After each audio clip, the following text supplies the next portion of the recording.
안녕하세요. 반갑습니다. 컴퓨터 활용 능력 2급 필기 2018년도 1회 기출문제 제1과목 되겠습니다. 다음 중 멀티미디어에 대한 설명으로 옳지 않은 것은? 이 문제는 여러분들 보시기에도 조금은 쉬운 문제가 되겠습니다. 자, 멀티미디어라고 하는 거가 도대체 뭐냐? 멀티가 다중이고요. 미디어가 매체지요. 그러므로 텍스트나 이미지, 사운드, 애니메이션, 동영상 이러한 데이터를 결과적으로 디지털화 시킨다라고 하셔야 되겠죠. 디지털. 자, 데지털? 자, 디지털 하면은 그게 바로 숫자잖아요.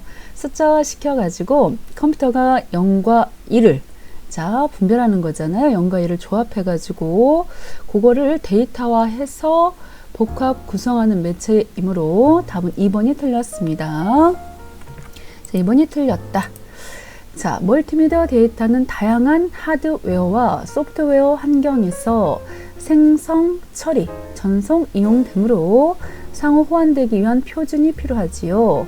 자, 가상현실이라든가 전자출판, 화상회의, 방송, 교육, 의료, 사회 전 분야에서 활용되고 있다. 자, 사용자는 정보 제공자와의 상호작용을 통해서 일방장격이 아니에요. 상호작용을 통해서 어떤 정보를 언제 어떤 형태로 얻을 것인지 결정하여 데이터를 전달받을 수가 있습니다. 다음 중 비트맵 이미지를 확대를 했습니다. 자, 비트가 점이지요. 자, 사각점으로 되어 있는 이미지를 확대를 했어요. 이러면은 경계선 부분이 매끄럽지 않고 계단 현상이 나타나죠. 이러한 현상을 우리는 엘리어싱이라고 하죠. 그래서 이런 계단 현상 나타나는 것을 중화시켜줘요. 조금 부드럽게 처리하는 것을 안티 엘리어싱이라고 보시면 되겠습니다. 답은 2번이 되겠죠. 자, 디더링이라고 하는 용어도 굉장히 많이 나옵니다. 자, 표현할 수 없는 색상이 만약에 존재를 한다. 그러면 어떻게 하셔야겠어요? 다른 색깔하고 섞어서 비슷한 색깔이라도 효과를 내야 되겠죠. 그런 것을 디더링이라고 하고, 자, 렌더링과 모델링 구분을 하셔야 되는데, 자, 렌더링은 사실감이라는 용어가 꼭 나와줘야 돼요. 사실감. 그래서 사실감이란 말이 나와줘야 되고, 사실감을 나타내려고 그러면 입체감을 넣어주셔야 되잖아요. 음영을 넣어주셔야 되고, 그리고 모델링 같은 경우는 3차원 그래픽 이런 말이 나와줘야 됩니다. 모델링 해가지고 윗면, 옆면, 뭐 뒤에서 보고, 앞에서 보고, 옆에서 보고, 이렇게 돌려도 보고, 뒤집어도 보고, 이러한 것들. 그래서 쉽게 말하면 이제 그러한 것들을 컴퓨터로 직접 모델을 보여준다고 보셔도 되겠어요. 그래서 여기서는 2번이 되겠습니다. 다음 중 정보사회의 문제점. 좌우로 적절하지 않은 것 그랬습니다. 자, 문제점 찾으라고 그랬더니 지금 쭉 보시면 3번이요. 자, 정보의 편중으로 계층 간의 정보 수준 차이가 감소한 거 있죠. 정보 수준 차이가 감소한 게 문제점입니까? 좋은 점이지요. 그렇기 때문에 여기서는 문제점 부분에서는 3번이 틀렸고 정보 수준이 많이 차이가 나겠죠. 그렇죠? 증가라고 하셔야 되겠습니다. 정보 기술을 이용한 컴퓨터 범죄가 증가를 하죠. 직업병도 생기겠고 인간관계 유대감이 약화될 수가 있겠죠. 다음 중 모든 사물을 네트워크에 연결시킵니다. 인간과 사물, 사물과 사물, 언제 어디서나 소통할 수 있게 새로운 정보통신 환경을 의미한다. 그러면은 여기서 사물 인식 해서 인터넷, 답은 3번 되겠죠. 자, 요거 같은 경우는 보시면은 IoT 해갖고 사물이 자, 사물 인식 해서 인터넷을 할 수 있어요. 자, 4번, 3번 되겠습니다. 3번. 여기 있던 크라우드 한참 많이 유행하는 용어죠. 크라우드 컴퓨팅 하면은 요거 같은 경우는 언제 어디서나 인터넷에 연결된 장소가 있으면은 정보의 저장 및 처리가 가능한 컴퓨터 환경 그랬는데 우리 예전에 네이버에서 보면은 거기 크라우드가 있었어요. 엔드라이브라고 했던 거가 크라우드로 바뀌었고 크라우드가 지금은 마이박스로 바뀌었거든요. 그래서 내 거 대량의 정보 같은 것들을 10MB, 20MB였던가요? 이렇게 줍니다. 네이버에서 저장 공간을. 그래서 만약에 필요하시면은 USB라든가 외장용 하드 없어도 그냥 인터넷만 되는 곳에 가셔서 그걸 내려 받으셔서 쓰시면 된다는 거죠. 자, RSS 그러면은 여기 이 부분이요. 리치 이 부분이 부유한 이런 뜻이잖아요. 사이트 서머리 이런 뜻이니까는 요거 같은 경우는 이 최신 정보를 우리가 보통 보면 어디 가서 수집을 많이 해요. 어떤 뭐 포털 사이트나 이런 데 가서 정보 수집을 하는데 요즘 같은 경우는 뭐 블로그라든가 이런 데 가셔도 정보를 많이 수집할 수가 있다. 뭐 그런 뜻이 되겠어요. 빅데이터. 자, 아시죠? 빅데이터 하면은 대규모 데이터를 분석 처리하는 과정. 이런 것들을 보시면 되겠습니다. 다음 중 언어 번역 프로그램인 컴파일러하고 인터프리터하고 차이점이 있다면 그 설명 중에 옳지 않은 것 골라보라고 했어요. 이거 꼭 기억하셔야 됩니다. 자, 차이점이 있다면은 인터프리터는 번역을 하실 때 줄 단위로 번역을 하죠. 한 줄씩.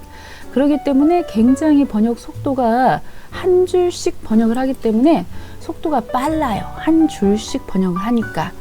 그렇게 하고 컴파일러는 한꺼번에 하기 때문에 번역 속도는 좀 느려요. 이게 지금 일단 4번이 틀렸습니다. 좀 어렵죠? 다음 어떻게 이해를 하느냐에 따라서 다시 한번 볼게요. 여기 지금 3번에 보시면 실행 속도는 빠르고 그랬어요. 어떤 차이가 있느냐? 얘는 한 번에 많은 양의 데이터를 번역을 모았다가 이렇게 한꺼번에 하거든요. 그러니까 번역 속도는 양이 많으니까 느리지만 결과적으로 다 이제 번역이 된 다음에 실행은 빠르겠죠. 그 얘기인 거예요. 서로 보면 자, 뒤집어 엎어 해서 보는 관점에 따라서 달라요. 인터프린터 같은 경우는 번역 속도는 자, 한 줄 단위로 번역을 해요. 그러니까 굉장히 어때요? 번역 속도가 한 줄 번역하는 거는 한 줄씩만 하면 되니까 빠르지만 실행 속도는 얘네들 다 번역하고 난 다음에 해야 되기 때문에 실행은 늦죠. 그러니까 3번은 맞는 설명이에요. 그렇게 하고 컴파일러는 자, 이 번역을 해보시면 목적 프로그램이 생성이 되죠. 그렇지만 인터프린터는 그 줄 한 줄씩 번역하기 때문에 자, 생성되지 않습니다. 그래서 결론은 뭐냐?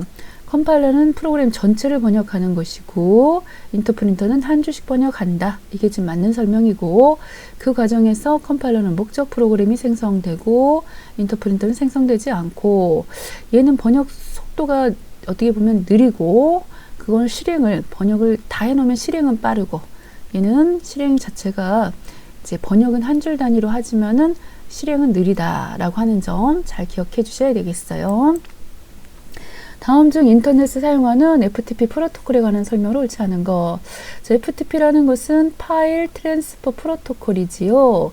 그렇기 때문에 지금 보시면 웹상에 올려진 파일들을 다운받으셔가지고 혹은 업로드 시키시고 할 때 쓰는 프로토콜입니다. 자, 이때 파일의 업로드, 다운로드, 삭제, 이름 변경 등을 작업할 수가 있다. 3번이 틀렸네요. 이 FTP 서버에 있는 응용 프로그램을 실행시키고 싶으면 다운받으셔서 실행시키셔야 되는 것이지 그 자체에서 응용 프로그램을 실행하실 수 있는 건 아니죠. 그래서 FTP 서비스를 사용하기 위해서는 일반적으로 해당 사이트에 계정을 가지고 있어야 되겠습니다. 그렇게 하고 데이터 전송을 위해서는 바이너리 모드와 아스키 모드를 제공하죠. 답은 3번. 인터넷을 자주 방문하게 되는 웹사이트로 전자우편도 돼요. 이메일도 제공해주고 뉴스도 볼 수 있고 쇼핑도 하고 게시판 등도 있어요. 이러한 서비스를 통합하여 제공하는 사이트를 우리는 포털 사이트라고 한다. 이렇게 보시면 되겠습니다. 자, 미러 사이트는 거울이죠. 미러가. 자, 많은 사람들이 접속에 밀리면은 너무 느려지니까는 같은 사이트를 여러 개, 거울처럼 여러 개 만들어 놓고 자, 접속이 밀리지 않도록 하는 거죠. 커뮤니티 같으면은 대화창 이런 걸 생각하시면 되겠어요. 대화할 수 있는. 다음 문제 보도록 하겠습니다. 다음 중 인터넷에 대한 설명으로 적절하지 않은 것. 자, URL은 인터넷상에 있는 각종 자원의 위치를 나타내는 표준 주소 체계 맞죠? 자, 인터넷은 TCP/IP 프로토콜을 통해서 연결된 상업용 네트워크로 이게 틀렸네요. 자, TCP/IP 프로토콜 필요해요. 인터넷 하시려면. 자, 전송해주는 프로토콜도 있어야 되겠고 그런데 지금 보시면 중앙통제기구인 인터닉에 의해서 운영된다 그랬는데 요거 중앙통제 인터넷 자체는요 이런 기구가 없죠. 통제기구가 없어요. 그렇게 하고 인터닉이라고 하는 것은 국제 인터넷 정보 센터지 않습니까? 그래서 여기 2번이 틀렸습니다. IP 주소는 인터넷에 연결된 모든 컴퓨터 자원을 구분하기 위한 고유의 주소지요. 자, 따따따 웹브라우저를 통해 www 이렇게 안 읽고 따따따 이렇게 읽더라고요. 웹브라우저를 통해서 인터넷을 효과적으로 사용할 수 있게 해주는 서비스. 그렇습니다. 답은 2번이다. 다음 중 컴퓨터 범죄 유형에 해당하지 않는 것 그랬습니다. 전산망을 이용한 개인정보 유출과 공개, 이런 건 범죄에 해당하고요. 컴퓨터 바이러스 백신입니다. 백신. 치료제를 갖다가 제작해서 유포했다 그런 것들은 범죄가 될 수가 없죠. 저작권이 있는 웹 콘텐츠의 복사와 사용, 해킹에 의한 정보의 위조, 변조 및 유출, 이런 건 문제가 되겠습니다. 답은 2번 되겠습니다. 다음 중 시스템 소프트웨어에 대한 설명으로 옳지 않은 것 그랬습니다. 자, 우리가 응용 소프트웨어하고 시스템 소프트웨어하고 두 가지를 우리가 흔히들 소프트웨어 그러죠. 그랬을 때 응용을 쓰시기 위해서 응용 소프트웨어를 쓰시기 전에 시스템 소프트웨어인 OS, 운영체제는 시스템 소프트웨어에 속하는 것들이지요. 그래서 여기 보시면 운영체제의 도움을 받아 벌써 2번이 틀렸습니다. 시스템 소프트웨어는 운영체제가 시스템 소프트웨어거든요. 그런데 운영체제의 도움을 받는다는 거는 그러니까 시스템 소프트웨어의 도움을 받아 그 뜻이에요. 컴퓨터를 사용할 수 있게 해주는 소프트웨어다 그러면은 이거는 응용 소프트웨어입니다. 자, 무슨 말이냐? 잘 모르겠는데요. 그러실 수 있어요. 그래서 컴퓨터는 크게 자, 뭐하고 뭐로 나눠진다? 컴퓨터는 크게 하드웨어. 자, 하드웨어적인 요소하고 소프트웨어적인 요소하고 이렇게 나눠지죠. 가장 기본적으로 보시면 하드웨어는 지금 보시면 하드웨어 하면은 5대 장치가 있죠. 5가지.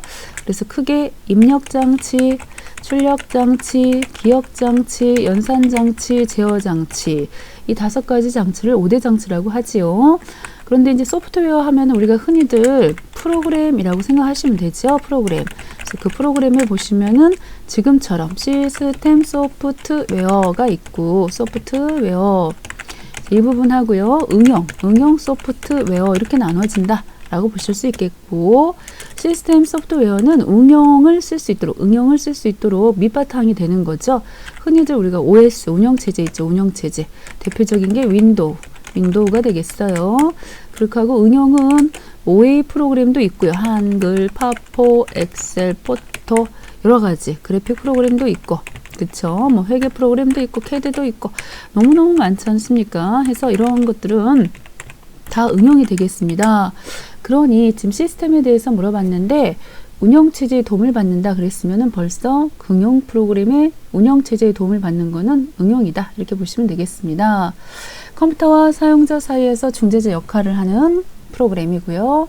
컴퓨터 시스템을 효율적으로 운영해주는 소프트웨어고 시스템 소프트웨어는 제어 프로그램과 처리 프로그램으로 또 나눠져 있지요. 자, 해서 여기가 제어하고 처리 프로그램으로 나눠져 있다. 또 제어에는 또 뭐 감, 자, 대 해갖고 또 이렇게 또 나눠져 있어요. 계속해서 지금 같은 경우는 여기까지만 보도록 하겠습니다. 자, 11번 다음 중 컴퓨터의 문자 표현 코드인 아스키 코드의 특징으로 옳은 것 그랬습니다. 자, 문자 표현 코드인 아스키 코드 특징은 2번이 되겠습니다. 자, 아스키 코드는 7비트 코드지요. 그렇지만은 여기 보시면 확장을 했다 그랬으니까요. 확장했을 때는 8비트를 사용하게 되겠죠. 8비트를. 그래서 여기 보시면 256가지의 문자를 표현한다 이렇게 보실 수가 있겠습니다. 자, 일반 PC용 컴퓨터 및 데이터 통신용 코드로 얘는 대소문자 구별이 가능하죠. 그래서 데이터 통신용 코드 그러면은 아스키 코드가 되겠어요. 자, 나머지 BCD 코드를 확장한 코드다 그러면은 BCD를 확장시켰다 그러기 때문에 앞에다가 이자를 붙여주셔서 expand BCD IC 코드 이렇게 보셔야 돼요. 앞에가 이자가 붙어야 되고요. 자, 이즈나 10진 코드라고 하며 하나의 문자를 4개의 존비트와 4개의 디지비트로 표현을 한다 그랬어요. 자, 요거 같은 경우는 자, 여기서는 관련이 없고 자, 이즈나 10진 코드는 아스키 코드하고는 관련이 없다 라고 보시면 되겠고요. 에러 검출 및 교정이 가능하다 그러면 이거는 해밍 코드가 되겠어요. 해밍 코드. 다음 중 컴퓨터 연산 속도 단위가 가장 빠른 것 그랬습니다. 자, 밀리, 자, 10의 마이너스 3승, 10의 마이너스 6승이죠. 마이크로, 나노, 10의 마이너스 9승. 여기서는 피코가 되겠습니다. 피코. 그래서 밀리, 마이크로, 나노, 피코, 펜토, 아토 이렇게 순서가 되지요. 밀리, 마이크로, 나노, 피코. 답은 4번이 되겠습니다. 3번 다음 중 레지스터에 관한 설명으로 옳지 않은 것은 그랬습니다. 지금 이 문제는 레지스터라고 하는 것은 우리 그 CPU 안에 보시면 연산과 제어를 담당하는 게 CPU죠. 그 과정에서 임시로 또 저장을 해야 되는 부분이 있잖아요. CPU 안에서, 즉 중앙처리 장치 안에서 어떤 명령이나 연산 결과값을 일시적으로 저장을 해야 되는데 그런 걸 레지스터라고 하시면 되겠어요. 그래서 명령 레지스터는 현재 수행 중인 명령어를 가지고 있겠고 메모리 중에서 가장 빠른 접근 속도 그쵸? 가장 빠른 속도로 접근이 가능하고 프로그램 카운터 PC는 다음번에 수행할 명령어의 주소를 가지고 있어야 하겠고요. 그렇다면 4번이 틀렸습니다. 운영체제의 시스템 정보를 기억을 하고 관리하는 것은 레지스트리죠. 레지스트리. 해서 여기서는 지금 틀린 거는 4번이 틀렸다. 이렇게 보셔야 되겠어요. 자, 다음 중 컴퓨터를 업그레이드하는 경우 수치가 클수록 좋은 것에 해당되지 않는 것은 그랬습니다. 자, 이 부분에서는 정답을 쉽게 찾으셔야 됩니다. 일단 속도입니다. 속도. 용량이나 배속은 숫자가 크면 클수록 크고 빠르고 이렇게 보시면 되는데 이 접근 속도 있죠. 접근 속도. 자, 이 부분에서는 아까도 보셨지만 밀리, 마이크로, 나노, 피코, 펜토, 아토 해가지고 얘네들 같은 경우는 밀리 같으면은 10의 마이너스 3승이지 않습니까? 10의 마이너스 3승이에요. 이렇게 백에 넣었다고 이상하게 보시면 안 되고 위쪽으로 해가지고 뭐 위에 보시면 이렇게 위첨자 마이너스 3 이렇게 보셔야 되거든요. 마이크로는 마이너스 6이 되는 것이고 나노는 마이너스 9 이렇게 지금 보셔야 되잖아요. 계속해서 3씩 차이가 나요. 12, 15 해서 뭐 18 이렇게 되는 것이기 때문에 얘네들 같은 경우에는 숫자가 작을수록 접근 속도가 빠른 거거든요. 그렇기 때문에 수치가 클수록 좋은 것에 해당하지 않는 것 그랬어요. 자, 답은 2번이 되겠습니다. 2번이. 그래서 램의 접근 속도 같은 경우는 숫자가 지금 보시면 작을수록 빠른 것이다. 이렇게 보시면 되겠습니다. 다음 중 윈도우즈 네트워크 및 공유센터의 고급 공유 설정 옵션에 해당하지 않는 것 물어봤습니다. 자, 이 부분은 바로 보여드리는 게 좋을 것 같아요. 바로 자, 바탕 화면에 네트워크 보이시잖아요. 마우스 오른쪽 누르셔서 속성으로 들어오신 다음에 자, 왼편에 있는 고급 공유 설정을 눌러주시면 이런 메뉴가 나옵니다. 이랬을 때 네트워크 검색 보이시죠? 네트워크 검색 보이시고 파일 및 프린터 공유도 보이고요. 이러한 것들을 공유를 했을 때 사용하시고 싶으면 켜기로 체크를 하셔야 되겠습니다. 그 다음에 모든 네트워크 찍었는데요. 공용 폴더 공유 이런 거 보이시죠? 그렇지만 여기에 보이지 않는 게 있다면 이더넷 공유 이건 안 보인다는 거죠. 이 부분이 정답이 되겠습니다. 다음 중 중앙처리 장치의 구성 요소는 이거는 벌써 답이 보이지요. SSD 하면은 하드디스크 있죠. 보조기억 장치인 하드디스크. 걔네들은 무겁기도 하고 그렇기 때문에 요즘에는 이 SSD를 많이 사용을 하죠. 좋은 점이 있다면 자, 소형화 그렇게 하고 경량화 굉장히 가볍고 또 전력도 많이 먹지가 않고요.